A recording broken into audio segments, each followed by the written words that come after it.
Torpedoes present radio's strangest adventurer, The Shadow. Mystery man who strikes terror into the very hearts of shopkeepers, lawbreakers, and criminals. Today, Blue Coal brings you The Shadow's latest adventure, The Plot Murder.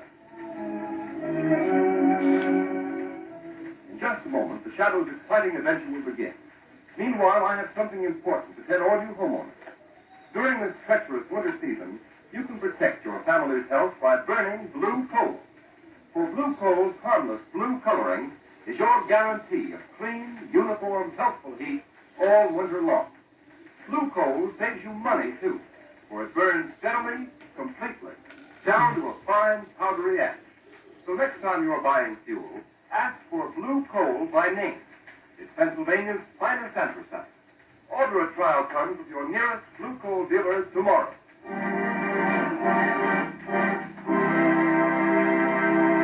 An important announcement. Just before going on the air with today's adventure of The Shadow, we received a telegram from the American Police Review, presenting The Shadow with a special award. Be sure to hear this official presentation at the close of this program. And now, Blue Coal presents The Shadow in The Plot Murder.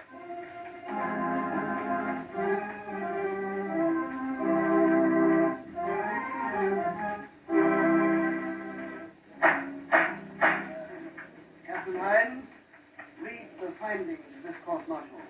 We find the accused, Lieutenant John Wilson, guilty of treasonable sabotage against the government. No! In that he willfully destroyed a secret device known as the flying torpedo, invented by one Georges Archelis and acquired exclusively for use by the government.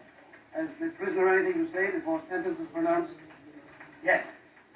Yes, but what can he say? He admits he broke the mechanism on the demonstration torpedo. Quiet, please, Professor Archelis. As the inventor, we understand your concern in this matter. But please don't interrupt. Well, Lieutenant Wilson? I don't know, sir. I can hear all that's going on, but I went into this. It's obvious, General Levitt, that Lieutenant Wilson is not mentally accountable. He was sufficiently accountable to enter the testing shed by virtue of his authority as an Army lieutenant and to tamper with the flying torpedo and render it useless the very day it was to be demonstrated to the government. Read the sentence of the court. Lieutenant Wilson, this court decides, subject to the approval of the President, that you will be dishonorably discharged from the service of your country and sentenced to imprisonment for the term of life. No! He's got a revolver! Don't shoot! That's the man, Professor Archelis! He's wounded, Professor Archelis! Oh, Doctor, take Lieutenant Wilson back to his cell.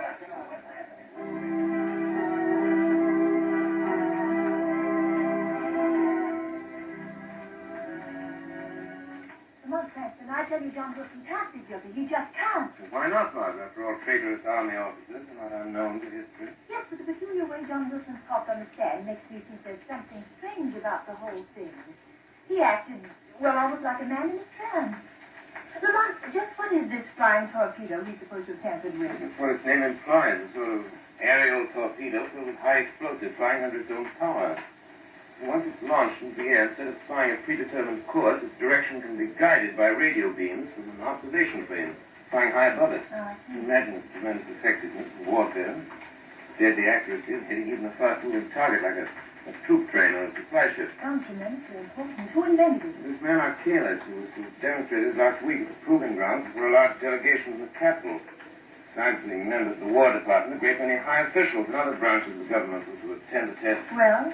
Since your friend Wilson gained access to the laboratory and put the flying torpedo out of commission, the test has been postponed until tomorrow. And who is Archelis? Where did he come from? He's a famous foreign inventor. Had a reputation abroad. Lamont, you don't suppose it's possible Archelis has the boy under some strong mental influence? Possible. They've got Wilson temporarily in the city jail. Won't you call on him as the Shadow? Margaret, you honestly think this case warrants my attention as a shadow? Lamont, I don't ask many favors, but I have a feeling John Wilson is innocent. All right, Margot. You're really serious. The shadow will pay a call on John Wilson in the city jail.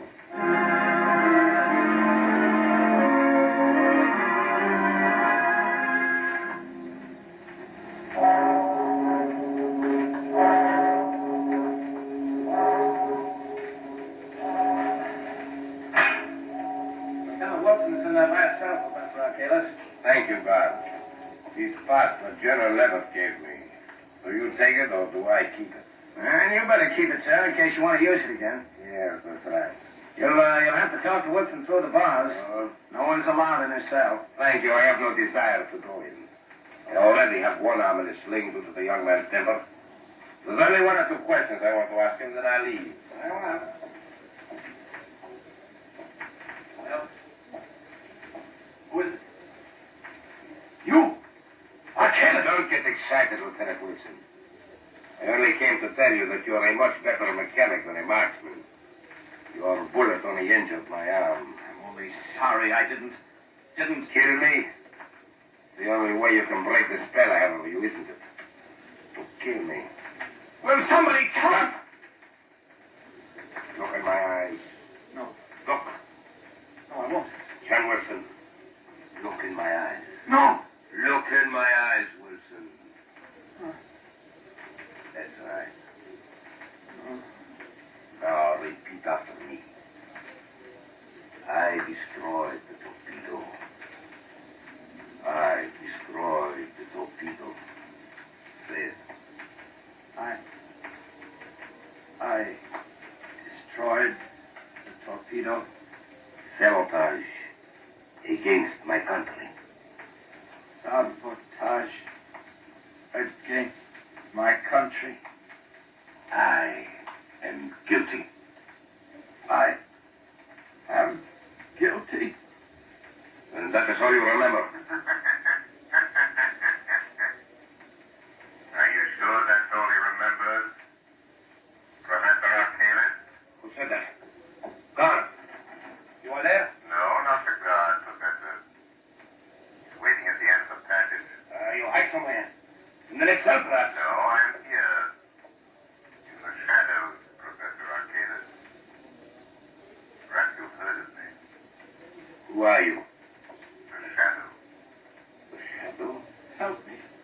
Help me. I am your friend, John Wilson. Think now.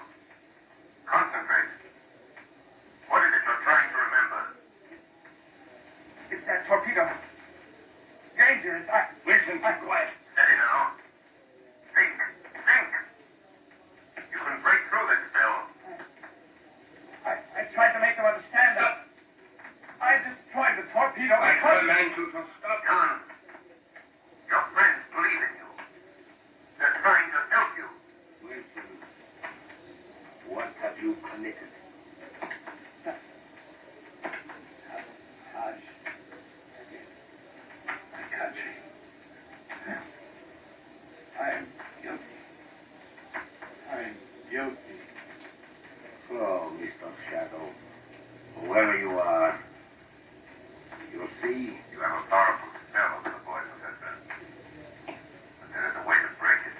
what way, Shadow? If you don't know, I have no intention of telling you. Yet.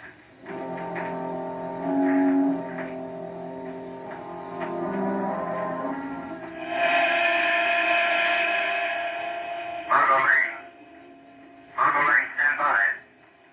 Arcalis has put Wilson under some strong mental influence, a sort of hypnotic telepathy. The voice of concept is dominated by the thought Arcalis floods there. We must weaken Arcalis' hold on Wilson's mind, so we can find out if he's guilty or not. Stand ready for another call. Tonight I'm going to pay a surprise visit to Professor Arcalis at his hotel. I have a feeling that if we're not successful in getting Wilson to talk, this country of ours may suffer a terrible disaster.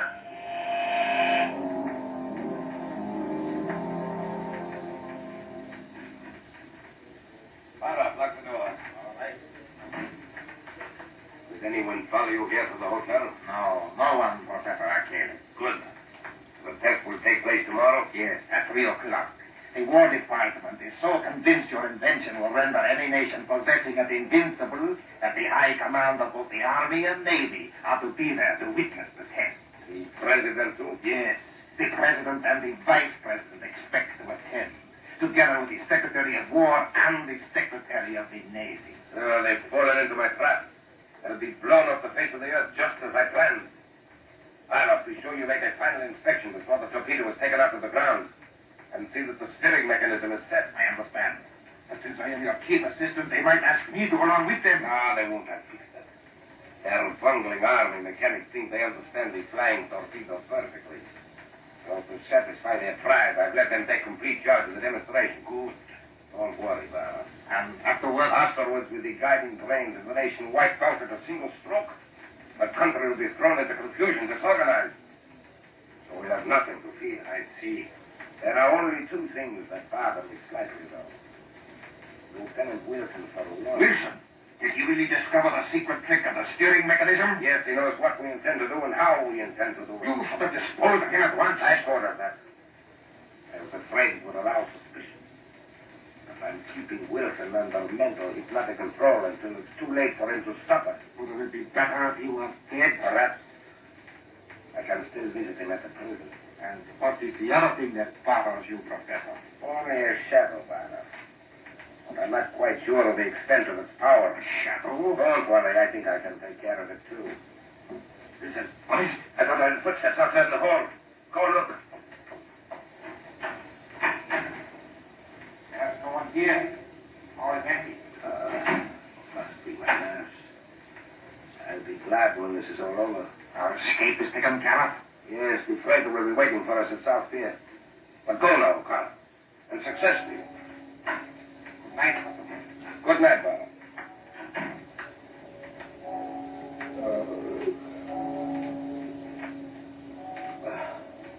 The shadow.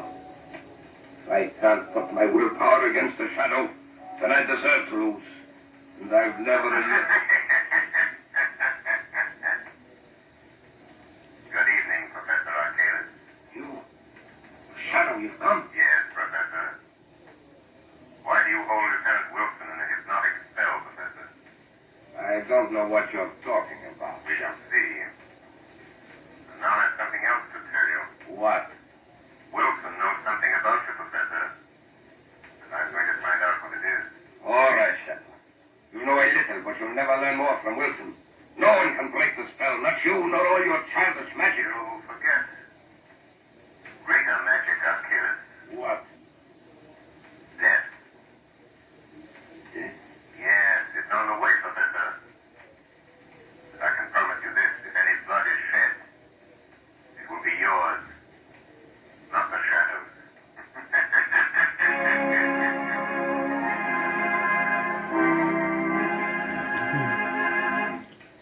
The second part of the Shadow's adventure will continue in just a moment. Meanwhile, here's some interesting information. Every day, more and more families throughout this area are saving money on their heating and cooking bills. These families are getting better and more economical heat than ever before with blue coal. Blue coal is anthracite. It is an American product mined by the Glen Alden Coal Company, who are deeply grateful for the purchases of blue coal by families throughout this area. Today, blue coal is the largest selling brand of home fuel in America because it is the only fuel that so satisfactorily combines all of the essentials necessary for perfect heating results. It is superior in quality, cleaner than most fuels, and economical because it burns long and steadily down to a fine powdery ash. Furthermore, there can be no substitution when ordering blue coal because it is the only solid fuel actually trademarked with a blue tint so that you can identify it at a glance. These are a few reasons why in Watertown, New York, blue coal sales this winter show a 29% increase over the same period a year ago. So take a tip from Watertown, New York families. Order blue coal by name. You will find the name of your nearest blue coal dealer listed in the Where to Buy It section of your classified telephone directory under the name Blue Coal.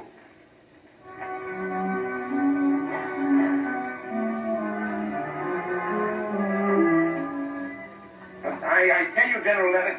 Excuse me, Grandson. Go right ahead, General. Hello? General Levitt speaking.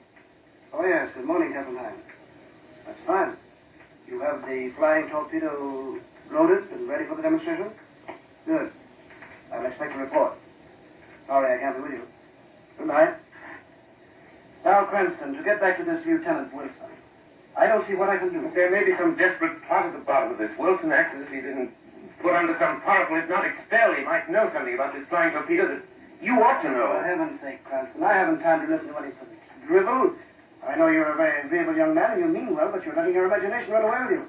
Now, if you don't mind, I must get ready to leave for the capital. Very well. Just do me one favor, General Levitt. Might prove something to you. Oh, what is it? Suggest to Professor Archalis that he be present with the other official visitors at the proving ground. The demonstration starts. Of course, Professor Archalis will be there. Why shouldn't he be? That's what I'd like to know. Unless I'm very much mistaken, General, Professor Archalis has made arrangements to be far, far away from the scene of his triumph. George Cranston, I believe you know something. Excuse me, sir. Yeah, well? There are two gentlemen here to see you, sir. Professor Archalis and another man. All right, show them in. General Levitt will see you, sir. Thank you.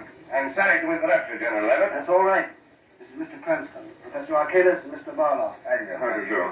If you don't mind, Mr. Cranston, I'd like to speak to General Levitt alone. Not at all. I'm sure you have weighty matters to discuss. Good day, gentlemen. Thanks, Cranston. Goodbye. Oh, orderly. Yes, General Levitt. Is my luggage ready? Yes, sir. Fine. And take the next train. There's one leaving in 20 minutes. Can you make it? Yes, sir. If I go now, sir. Go ahead, then. I'll close the office. I'll meet you in the capital tomorrow. Yes. Well, what brings you here, Professor? Oh, Sit down, Mr. Barlow. thank you, sir. Barlow here has just returned from the proving ground, General. He supervised the loading of the torpedo early this morning. Everything was all right, I hope? Perfect. Your army mechanics seem very proud they're going to handle the torpedo by themselves. Of course, we'll be anxious to know how it comes out. Oh, aren't you going to be in the demonstration, Professor Archalis? I'm afraid not, sir. Another engagement, unfortunately, prevents my attendance. Oh, yes, I see. But I can't understand how anything could be more important to you than seeing your own invention demonstrated before the highest officials of our government. I admit I'm terribly disappointed, John. However, I've left instructions for a telephone message to be sent to me at my hotel the minute the demonstration is over. Professor, I'm not sure that this test should be made without your being there. What do you mean? Suppose I order you to go. But no, that's impossible. Why impossible, Mr. You Barlow? must excuse Barlow, General Levitt. He is a little excited. Excited? What about it? Look here, Professor Archalis. Why don't you want to go to the proving ground? Must I repeat my previous This statement? stalling and hedging is very suspicious. Right, George, you'll go whether you want to or not. Don't touch that phone. I'll have to be careful. You can't give me orders in my own office. You hit him too hard, Barlow. His head was bleeding. He struck the desk when he fell. Yeah, but I'm in his glasses now. He knows something, Professor. Or suspects something, but how? And he's got to act quickly. I wonder if Lieutenant Wilson has talked, but he said he's still under your hypnotic spell. Perhaps it would be better if Lieutenant Wilson died. Yes. You're going to murder him? No, I merely suggest that he kill himself. No, Barlow, if you will tie up the general. Professor, Look at him. What? General Levitt is dead.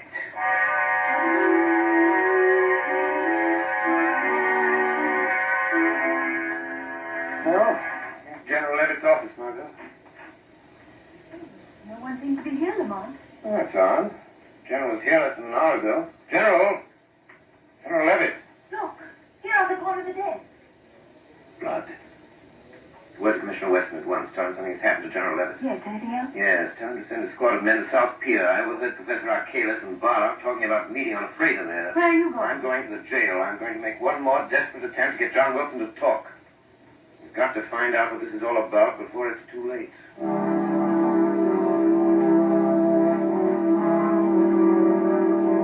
Do you want me to wait here at the jail, Professor Archalis? No, go down to South Pier, Barlow. I want to be alone with Lieutenant Wilson. I'll follow after I've taken care of him. All right. But first, I'll collect the baggage.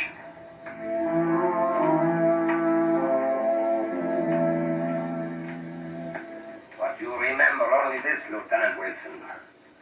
See always my eyes in front of you. Yes. You will forever do what I tell you to. Stop. Leave me alone. No, never. Look, Wilson. See what I have? A knife. Here. Take it. Now listen to me. You are disgraced. Your family disgraced. You have nothing more to live for. Say it. I have nothing more to live for. I have nothing more to live for. Then draw the knife across your wrists. It's easy.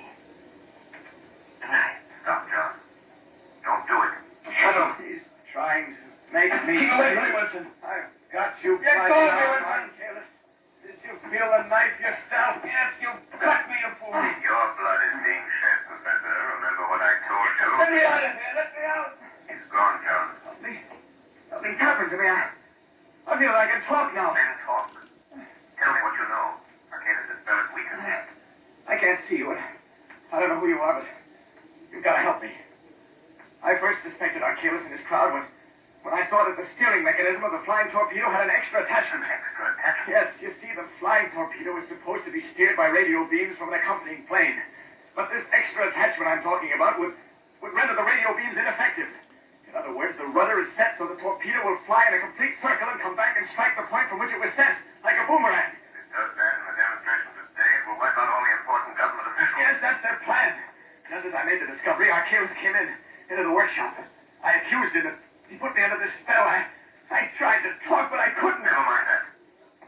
I'll get in touch with Commissioner Weston and go to the proving grounds. He can stop the test flight of this flying torpedo if he gets there soon enough.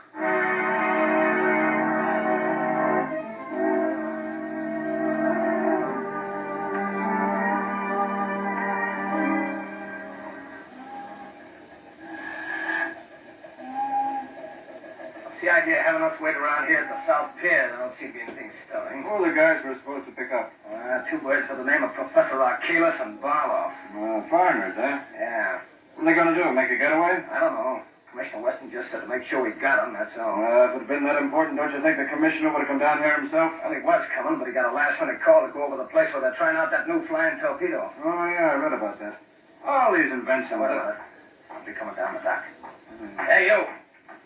Hey, stop me out, I'll shoot. What's this all about? Nothing. Where are you going? That is my business. What's your name? Come on, what's your name? Are you Barloff? What is it to you? Answer me, are you Barloff? Yes. Well, that's all we wanted to know. Come on. What are you taking? I ain't done nothing. He's got a gun, sir. What?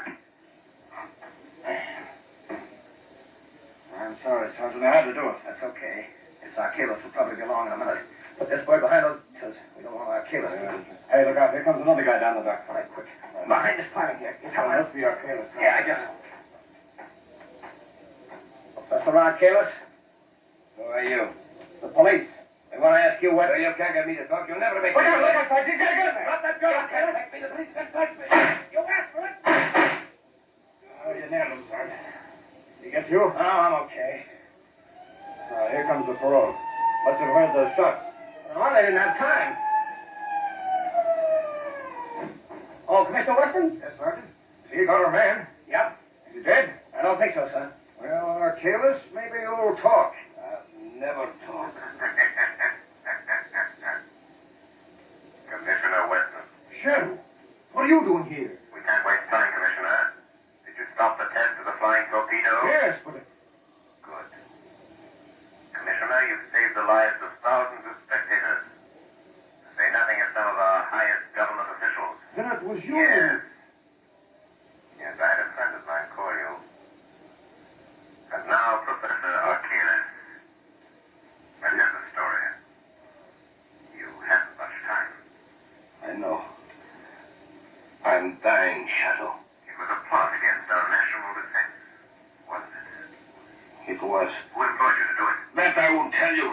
But Lieutenant Wilson is innocent. Yes. Wilson is innocent. Commissioner, you're a witness.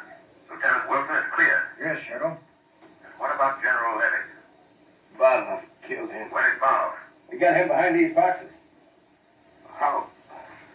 How did you know about General Levitt, Shadow? We found blood on his desk. But this time the blood is yours, Arcalis. Yes. Mine. Well, Shadow, Arcalis is dead. Yes, Commissioner. And you've been instrumental in averting a national calamity. Arcalis is dead. The innocence of Lieutenant Wilson has been proved. And the integrity of the men who protect our liberty is again vindicated.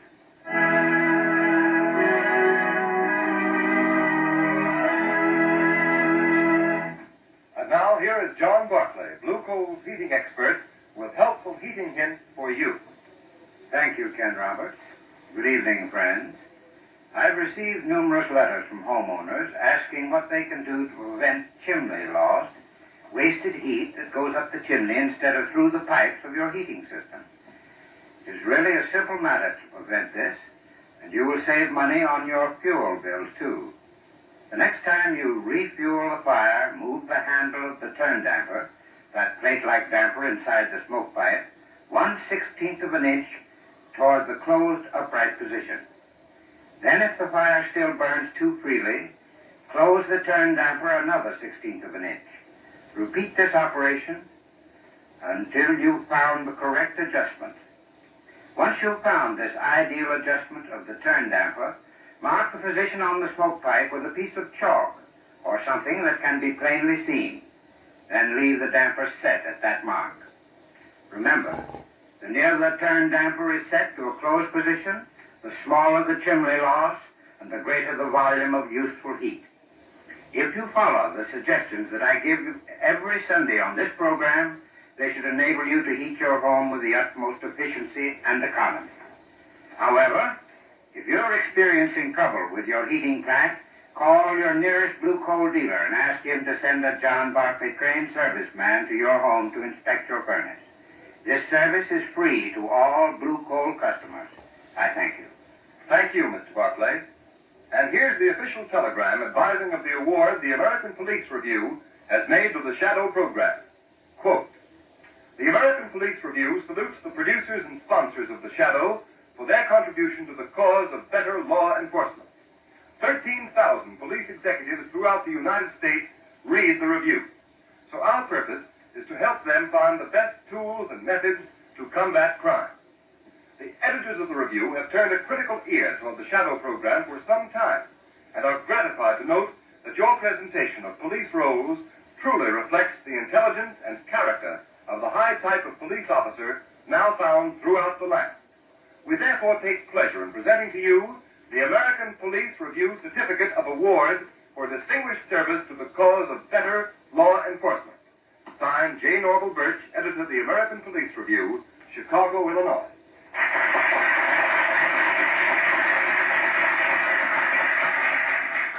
And so, on behalf of Blue Coal dealers and of all those who assist in the weekly programs of the Shadow, we tender our thanks and appreciation to editor J. Norval Birch and the American Police Review for their splendid testimonial.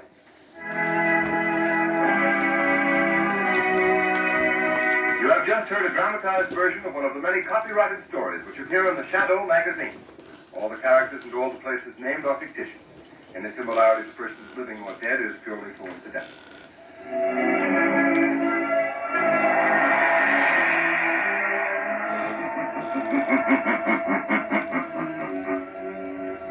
As you sow evil, so shall you reap evil. Crime does not pay. The Shadow knows.